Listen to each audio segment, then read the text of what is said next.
विश्वम्बरप्रणदृश्यमाननगरे तुल्यं निजान्तर्गतं पश्यन्नात्मनि मायया बहिरिवोत् भूतं यथा निद्रया यः साक्षात् कुरुते प्रबोधसमये स्वात्मानमेवाद्वयं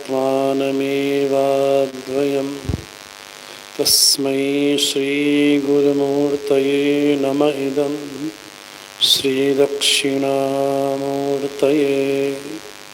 शङ्करं शङ्कराचार्यं केशवं बादरायणं सूत्रभाष्यकृतौ वन्दे भगवन्तौ पुनः पुनः।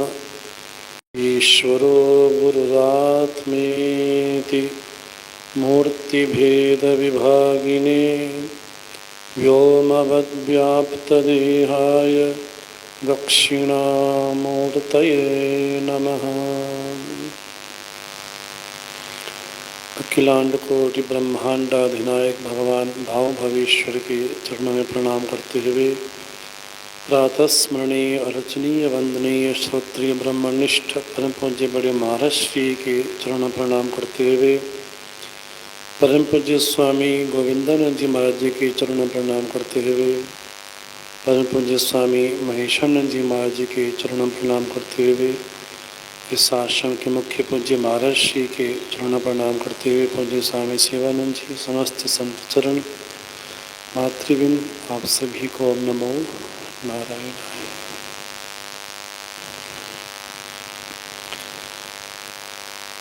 भगवान भाष्यकार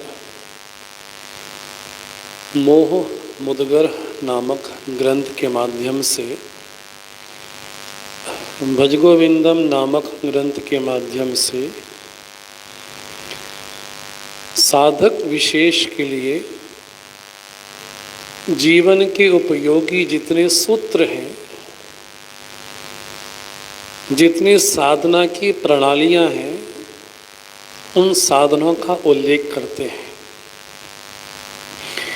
इस ग्रंथ को थोड़ा विभाजित इस रूप में किया गया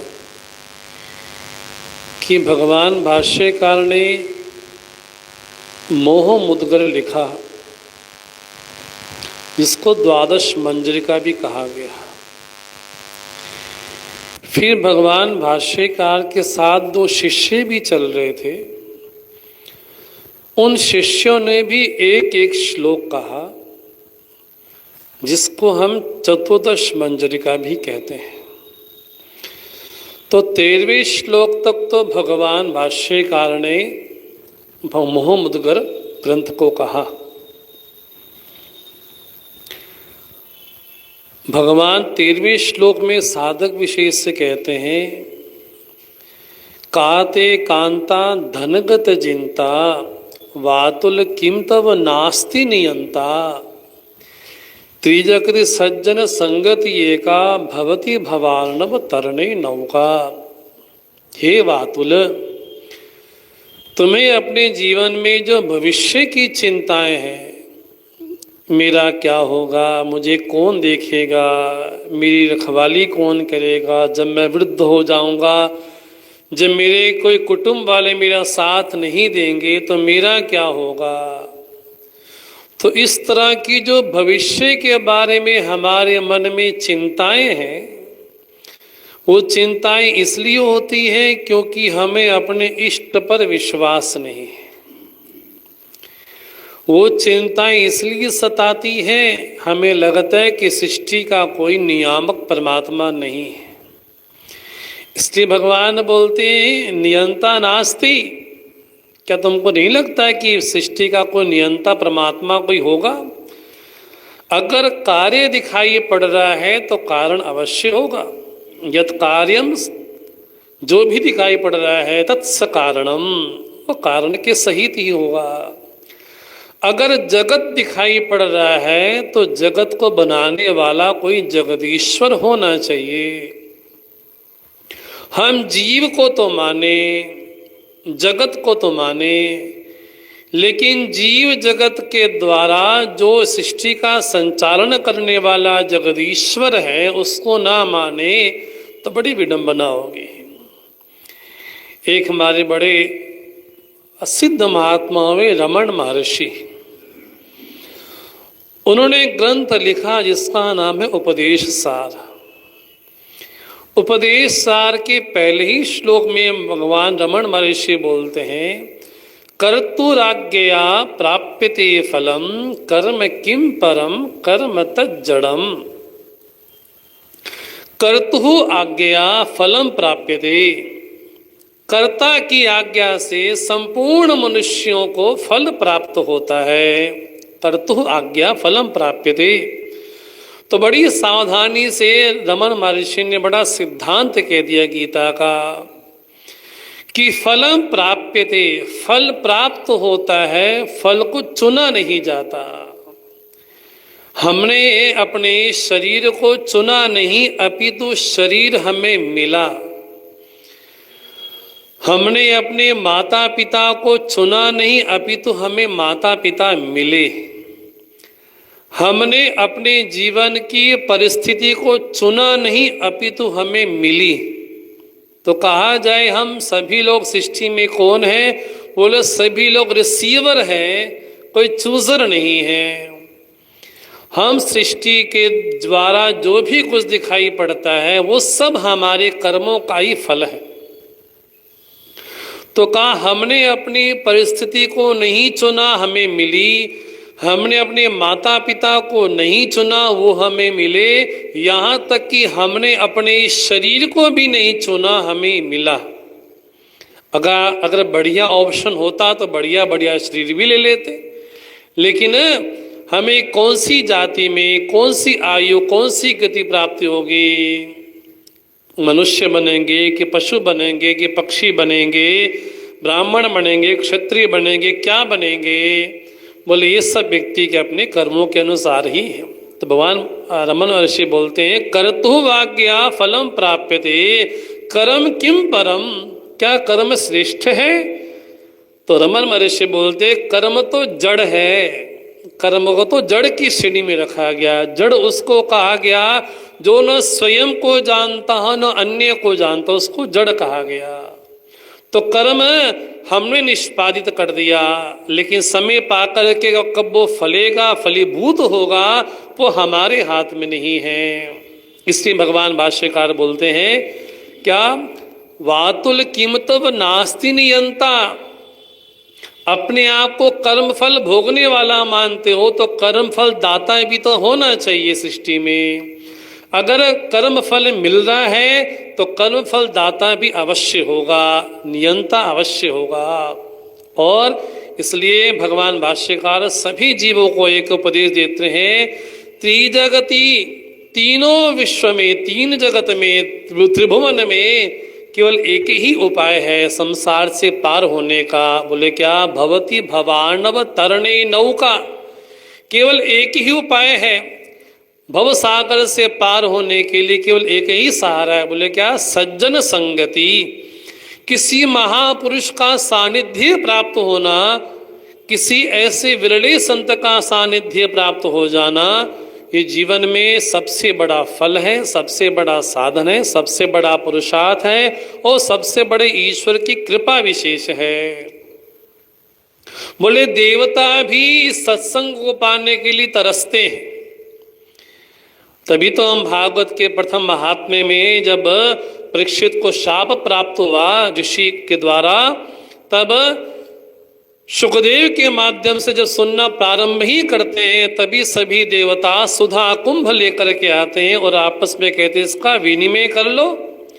तब भगवान सुखदेव बोलते हैं, क्वा कथा क्वा कथा क्वा काचा क्वा मणिर्महान। बोले कहाँ कांच और कहाँ मणि, तुम तुलना भी किसके कर रहे हो? कहाँ समुद्र का अमृत और कहाँ कथा का अमृत। इसका मतलब है कि देवता भी सत्संग के प्रति बड़े हमेशा लालायित रहते हैं। इसलिए बोलते हैं त्रिजगति सज्जन संगति एका भवति भवार्णव तरणे नौका। संसार से पार जाने के लिए हमारे पास केवल एक ही मार्ग है। बोले क्या? बोले सज्जनों की संगति। हमारे नानक जी बोलते हैं, नानक नाम जहाज है, जो चढ़े सो उतरे पार। नानक नाम जहाज है। बोले नाम कैसा है? बोले मानो कि जहाज है। नाम मैंने गुरु द्वारा प्रदत्त जो गुरु नाम है उसको नाम कहा गया, लेकिन शर्त ये लगाई जो चढ़े। जो चढ़ता है मतलब इसका जो आश्रय लेता है वहीं पार हो पाएगा। जो चढ़े ही ना, समुद्र में डुबकियां लगाते रहे, तो वो पार कहाँ हो पाएगा? तो भगवान को दोष कहाँ दें? हम दोष कैसे देते हैं?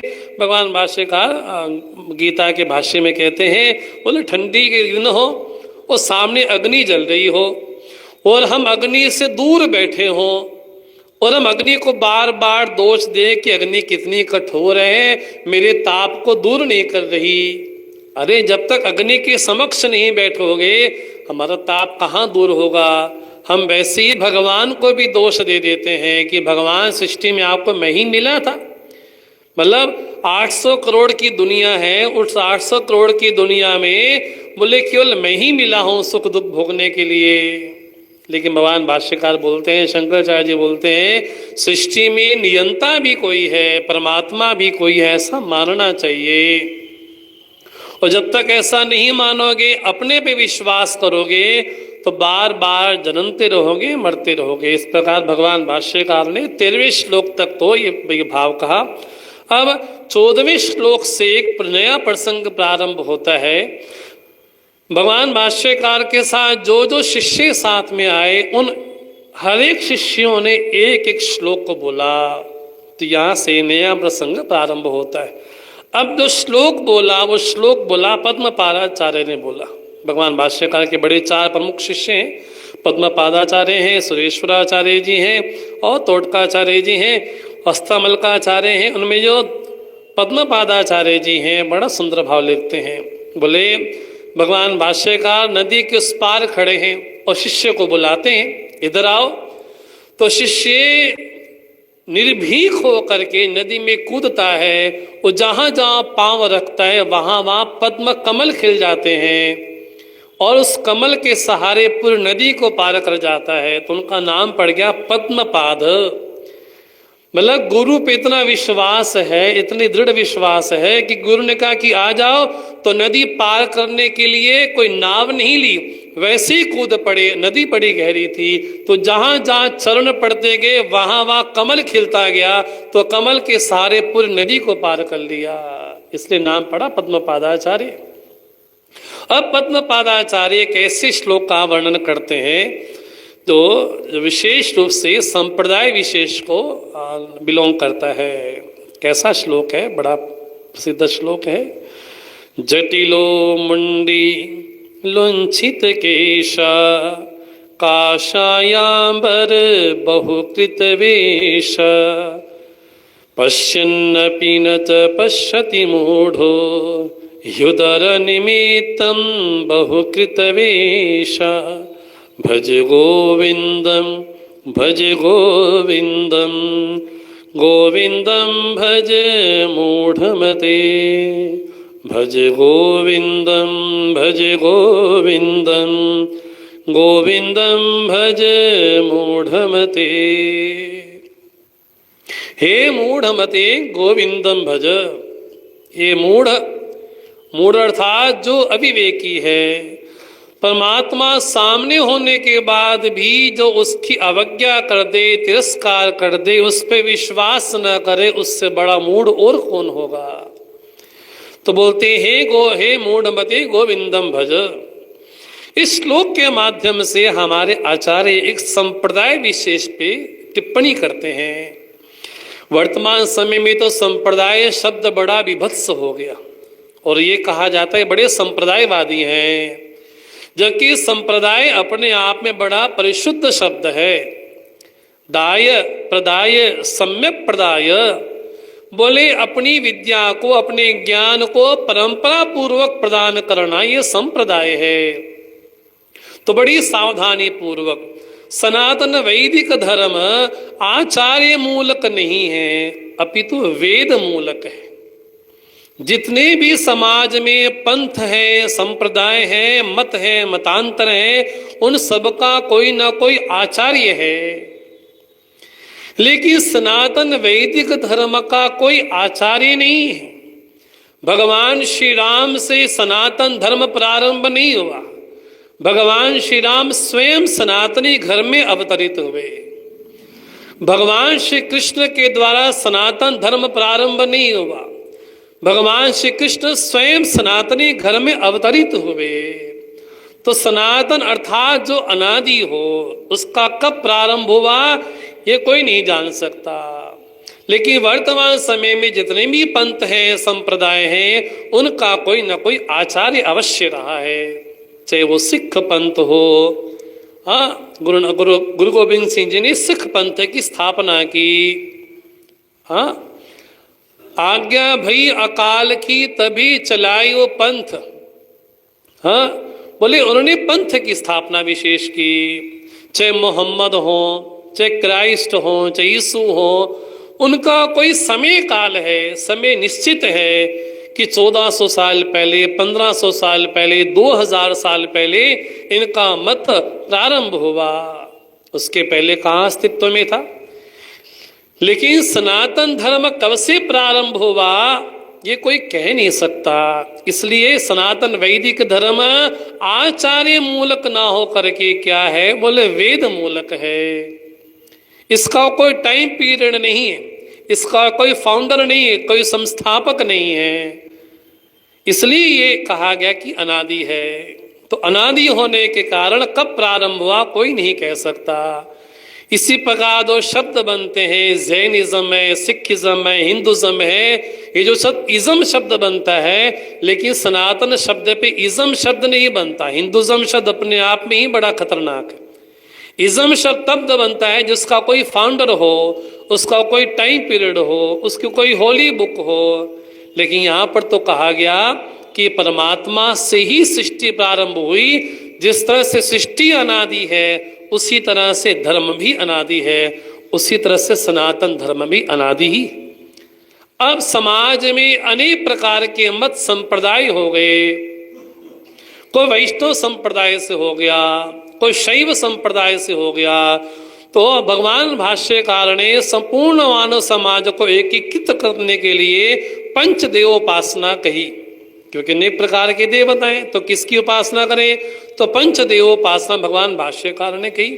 चाहे वो जो शिव जी की पूजा करते हैं उनको शैव कहा गया, जो शक्ति की पूजा करते हैं उनको शाक्त कहा गया, जो गणपति की पूजा करते हैं उनको गाणपत्य कहा गया, जो सूर्य की पूजा करते उनको सूर्य कहा गया, और जो विष्णु की पूजा करें उनको वैष्णव कहा गया। तो पंचदेवों की उपासना कही गई।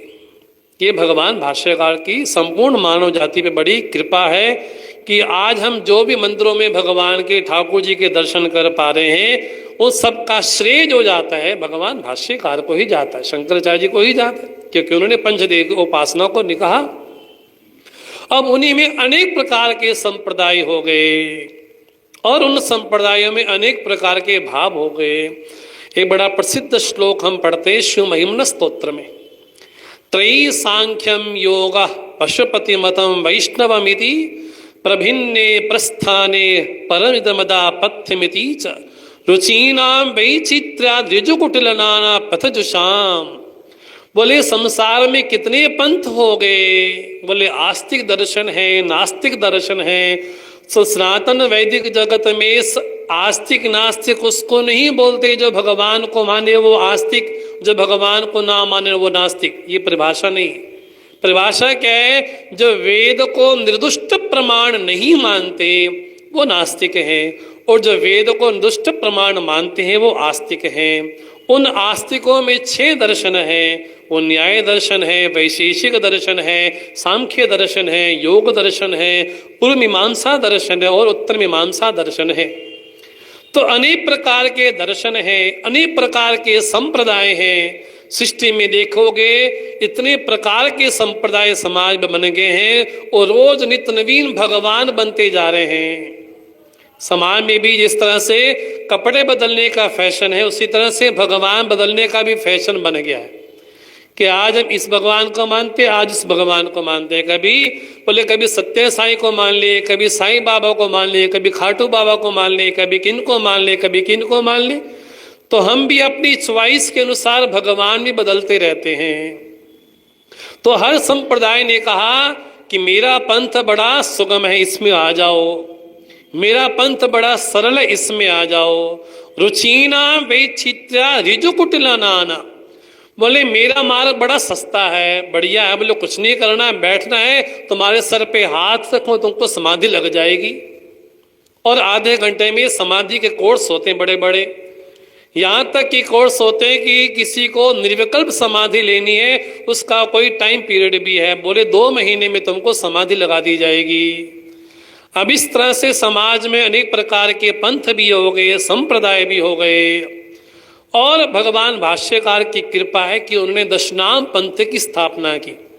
जिस तरह से महात्माओं के पीछे देखते हैं, गिरी है, पुरी है, भारती है, सरस्वती है, अरण्य है, आश्रम है, तीर्थ है, वन है, पर्वत है, सागर है। बोले भगवान भाष्यकार की कृपा है कि हमको दशनाम पंथ कहा जाता है, दशनामी समाज कहा जाता है। और दशनाम की परंपरा में आकर के भगवान भाष्यकार ने कहा कि ये जो नाम वाले इन जगहों पर रहे। अब उन्हीं के समय में कोई जैन भी रहे होंगे, बौद्ध भी रहे होंगे। अब भगवान के शिष्य पद्म पादाचार्य कहते हैं कि संप्रदाय विशेष में आने के बाद साधक को बतलाया जाता है क्या कि अपने शरीर के प्रति महत्व बुद्धि ना रखो, क्योंकि शरीर के प्रति महत्व बुद्धि होगी तो शरीर के प्रति हमारा जितना ज्यादा आकर्षण होगा, बोले जितना आकर्षण होगा उससे की देख रेख में लगे जाएंगे। बोले क्या बाल है तो बालों का क्या करें, बोले कुछ मत करो, बालों की जटाओ बना लो, बालों की बढ़िया बड़ी जटा बना लो, दोबारा रोज और नाई के पास हमको नहीं जाना पड़ेगा।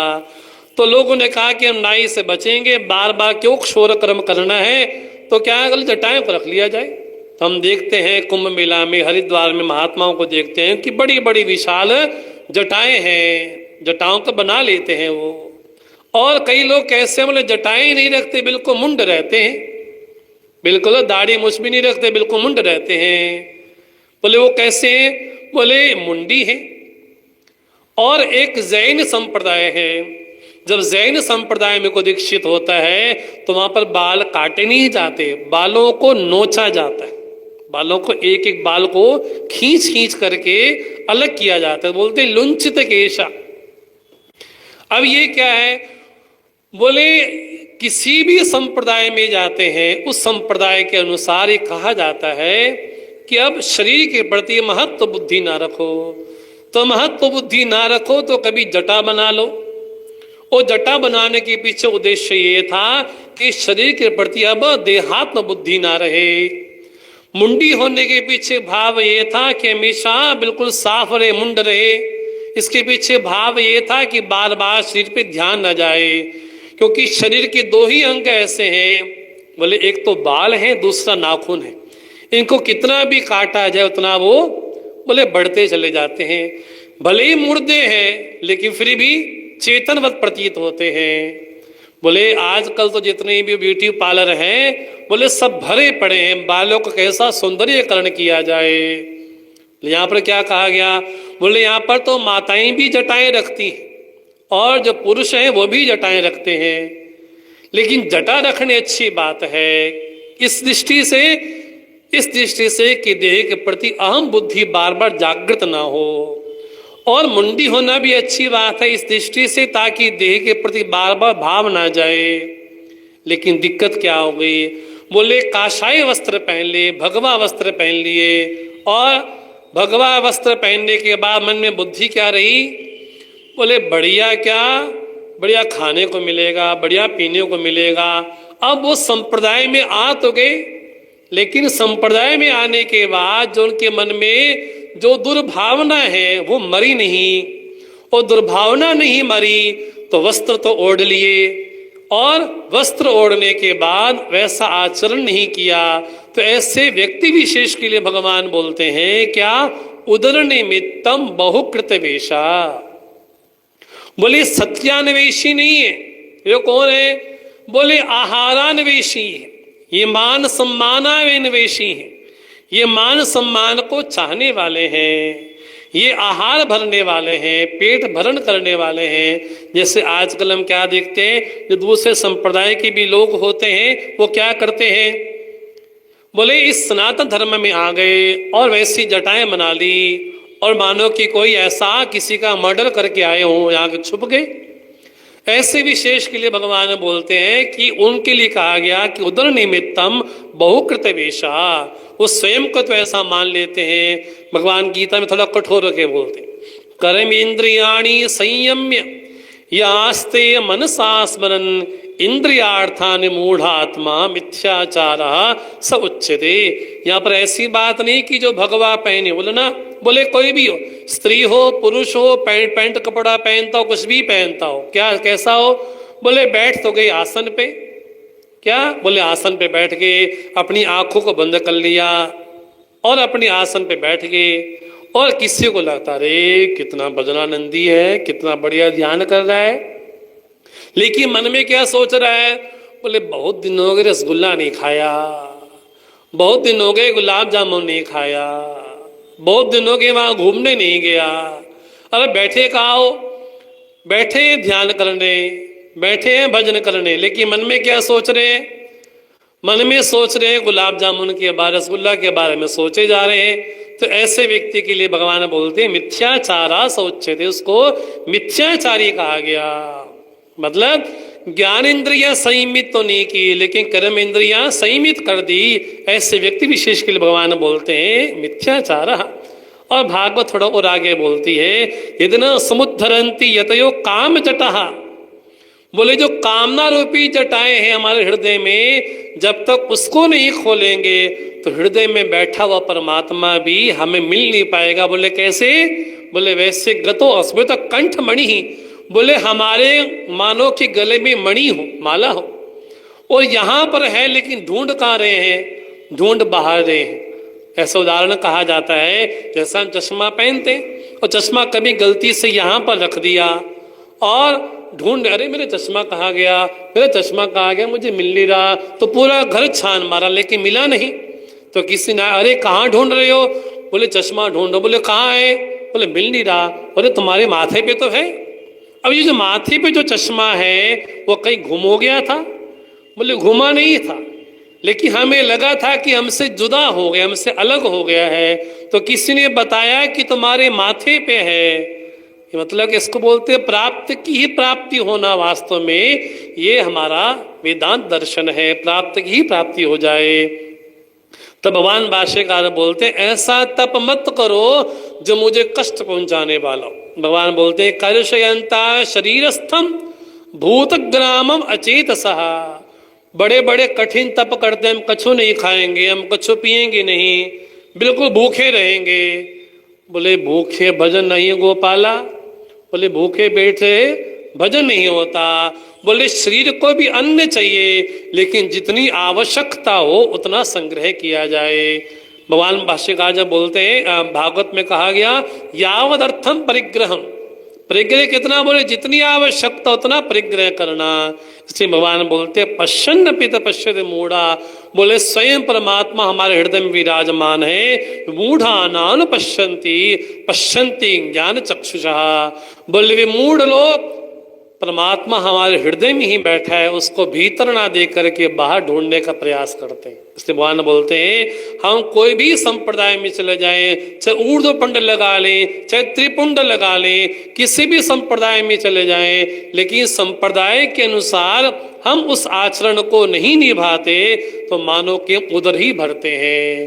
वो संप्रदाय शब्द बड़ा प्यारा, भगवान भाष्यकार तो बोलते हैं गीता में तस्माद असंप्रदाय भी, अगर कोई संप्रदाय विहीन है, सर्वशास्त्र विदोपि मूर्खवद उपेक्षणीय सेव, वो संपूर्ण शास्त्रों को जानकार भी क्यों ना हो, लेकिन परंपरा से नहीं आया। अले हमें किसी की जरूरत नहीं है, हम किसी गुरु को नहीं मानते, हम अपने आप में सिद्ध हो गए। वर्तमान में अपने आप लोग सिद्ध हो जाते हैं, चाहे भक्त हो चाहे कोई भी हो, उनको लगता है कि हमें किसी की आवश्यकता नहीं है। तो ना संप्रदाय पूर्वक किसी से पढ़ते हैं, न अध्ययन करते हैं। पूज्य महाराज श्री कहा करते हैं, बोले अखबारिया वेदांती हैं, ये अखबार पढ़ करके वेदांती अपने आप को बन गए, है ना। अखबार में कोई लेख आया, ये जीव है, ये ब्रह्म है, और पंजाबी में तो बढ़िया है, पंजाबी में क्या बोलते, अस्सी ब्रह्म तुलसी ब्रह्म, मैं भी ब्रह्म तू भी ब्रह्म, बड़ा आसान हो गया तरीका भी। बोले अस्सी ब्रह्म तुलसी ब्रह्म, ऐसा नहीं होता जब तक हम गुरु चरणों में नहीं बैठते, जब तक हम श्रद्धा भाव से नहीं बैठते, तब तक जो वेदांत का तत्व है हमें हृदयंगम नहीं हो पाता। इसलिए भगवान के जो शिष्य हैं पद्म पादाचार्य जी बोलते हैं, हम कोई भी संप्रदाय में चले जाएं, लेकिन संप्रदाय के अनुसार हमारा आचरण नहीं होगा तो हमारा जीवन कैसा होगा। बोले उदर निमित्तम, केवल उदर भरने के लिए हमारा जीवन ही होगा। इसलिए बड़ा सावधानी पूर्वक हमें जीवन का निर्वाह करना चाहिए। तो कल इस प्रसंग को आगे लेकर के चलेंगे। ओम सर्वे भवन्तु सुखिनः, सर्वे सन्तु निरामयाः, सर्वे भद्राणि पश्यन्तु, मा कश्चित् दुःखभाग् भवेत्। असतो मा सद्गमय, तमसो मा ज्योतिर्गमय, मृत्युर्मामृतं गमय। ओम पूर्णमदः पूर्णमिदं पूर्णात् पूर्णमुदच्यते, पूर्णस्य पूर्णमादाय पूर्णमेवावशिष्यते। ओम शांति शांति शांति। श्री वृंदावन बिहारी लाल की जय।